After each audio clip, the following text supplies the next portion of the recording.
Welcome to the weekly checkup on ReachMD, your source for the latest medical education, breaking news, and various editorial topics.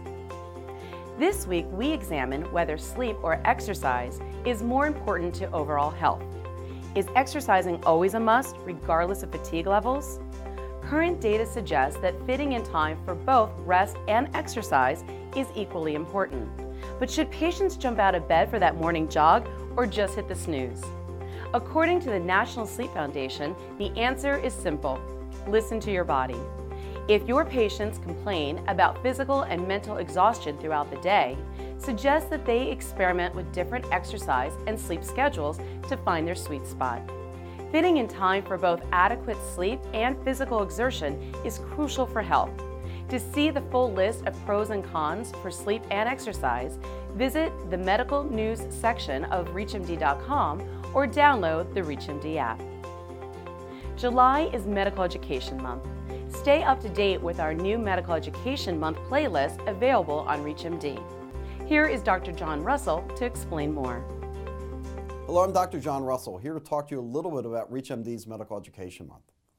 Summer may mean rest for the typical student, but for those in the healthcare profession, July marks the beginning of residency, overnight shifts in the hospitals, and new roles for clinician and students. In a field where the learning never stops, it can all become a bit overwhelming. As a residency director myself, I understand the difficulties faced. For this reason, I've worked with ReachMD to introduce a new playlist for the month of July. It offers new perspectives to residents and physicians from all specialties.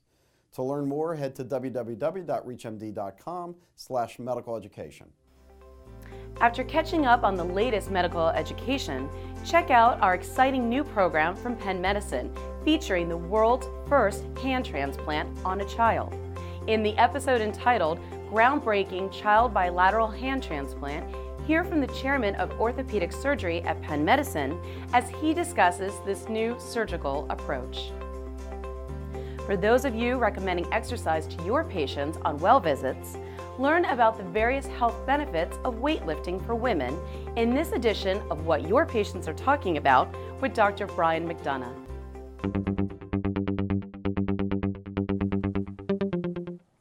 We know that weightlifting is a great way to build strength and help with aerobic conditioning. It works well for both sexes. But there was a time when women were told not to lift weights, and you can still hear many women say that they didn't want them to lift weights for fear they would become too bulky or build muscles. In addition, they were also told they would lose it and have it turn to fat.